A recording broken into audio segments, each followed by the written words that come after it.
Hey, we're Daniel and Bonnie. And this is The Marriage Adventure.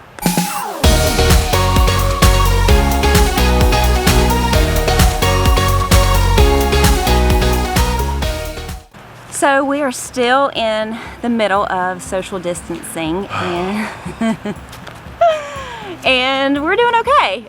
We're trying to find some ways to get out, but have you noticed? Outside. Yes, outside. No one's around. Nope.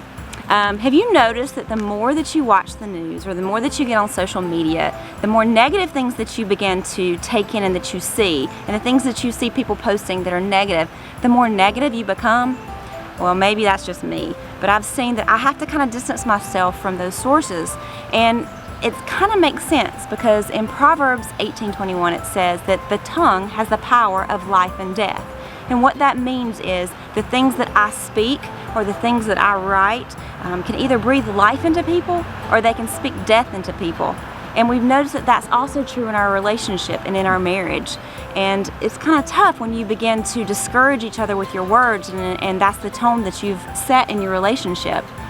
We've seen that the power of life and death in the tongue, speaking life, it kind of equates to the temperature in your house. Mm-hmm. If you're cold in the house, then you go to the thermostat and you change the temperature. If you're hot, you go to the thermostat and you change the temperature. It's the same way in your home.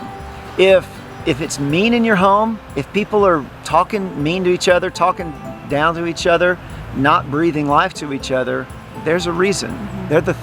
There's a thermostat at play. And typically in marriage and in relationships, you are the thermostat. We often see in our home with our kids, if our kids are getting irritated at each other and they're talking mean to each other, we have the ability to change that. So typically in my home, if it's too hot or too cold, I go over to the thermostat and I adjust the temperature. The same goes with the communication in your home. If you don't like the way the communication is going, maybe it's between your kids or maybe it's between you and your spouse, you are the thermostat. I'm the thermostat in my home for communication. We often say that kids learn patterns from their parents. That's why when you get probably 30 years old or 40 years old, you start saying, God, I sound just like my mom or I sound just like my dad. Why? Because your parents set a pattern for communication in the home you grew up in. Now, when you got to be a teenager or when your kids get to be a teenager, they'll learn tactics from their friends and they'll try them out at home. But we learn deep-seated patterns from our parents.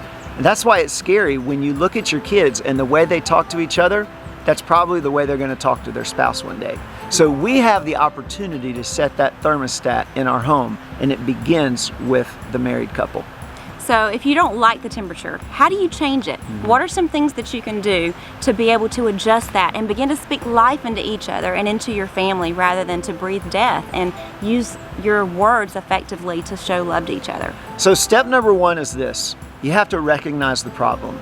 You've got to see that there is an uncomfortable temperature in the house. And maybe you do. Most people do. But here's what most of us do. Most of us think, that's just normal. That's just kids. That's the way God made my kid. Or that's the way God made me. God made my spouse that way. Just my personality. And that's not true. We all have the opportunity to take control of what we're doing and change it. Bonnie and I don't want to be normal. We don't want our family to look like everybody else. We want to be abnormal. We want God's best. And you have to first recognize the problem. The second thing you have to do is sometimes harder, and that's to look at your own heart. Look at yourself and see, what part am I playing in this pattern that we have? Am I speaking negative words, or am I speaking positive words that build up rather than tear down?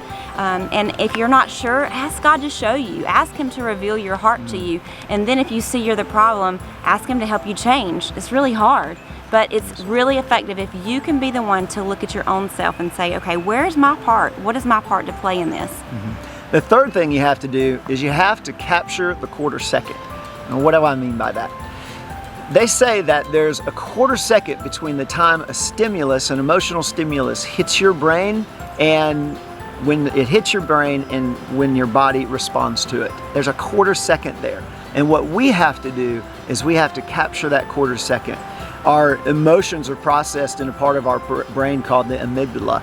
And when an emotional stimulus, like your spouse or your kid saying something mean to you, when an emotional stimulus hits, it reroutes from the decision-making part of your brain to the emotional part of your brain, that amygdala. And if we can capture that quarter second, we can scientifically reroute our thinking back to the frontal cortex where decision-based thinking is made. How do you capture that quarter second? It's very difficult, but you can do it. Here's how you do it. You have to first keep your mouth shut. You have to realize, okay, they just said something, it hacked me off, but I'm gonna pause for a second.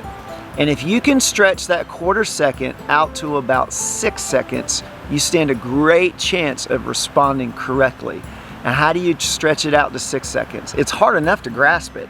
Grasp the quarter second, realize what's taking place, and then do something that will reroute your thinking. I've heard some people say that they count to 6 in another language because they have to think about it. They don't just, it doesn't just roll off their tongue. They think they count to 6 in another language, or they'll ask a question to themselves. And this is a great one for me.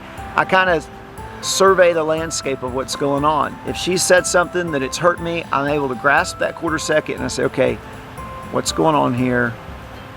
She probably has had a bad day. Or I'll ask myself, did I do anything dumb? That's a great question to ask. And it allows your thinking to go back to the decision-making part of your brain, and you're gonna be able to respond a lot better. Now, if you've set patterns for a while of bad communication and that you're not able to talk to each other in a healthy way, it's gonna take some time. So give yourself a little bit of grace, give your spouse some grace, and here's number 4, apologize when you fail.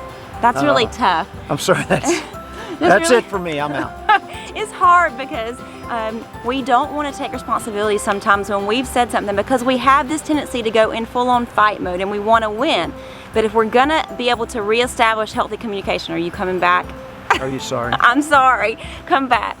Then we can do this together if we're willing to apologize and be humble about it, and then to grant forgiveness to each other in this process. It's gonna take time. But those are some things you can do if you want to begin to speak life into each other rather than tear each other down. Well, we hope you can put these things in process. We hope you can practice it. It doesn't happen overnight. No. It takes a while. But over time, you'll see the temperature in your house begin to change, and you'll begin to breathe life into each other. Well, we hope you guys have a great week. We hope you have a great adventure. Why don't you go on Facebook, Instagram, follow us there. Please subscribe to this channel, share it with all your friends. We'll see you next time.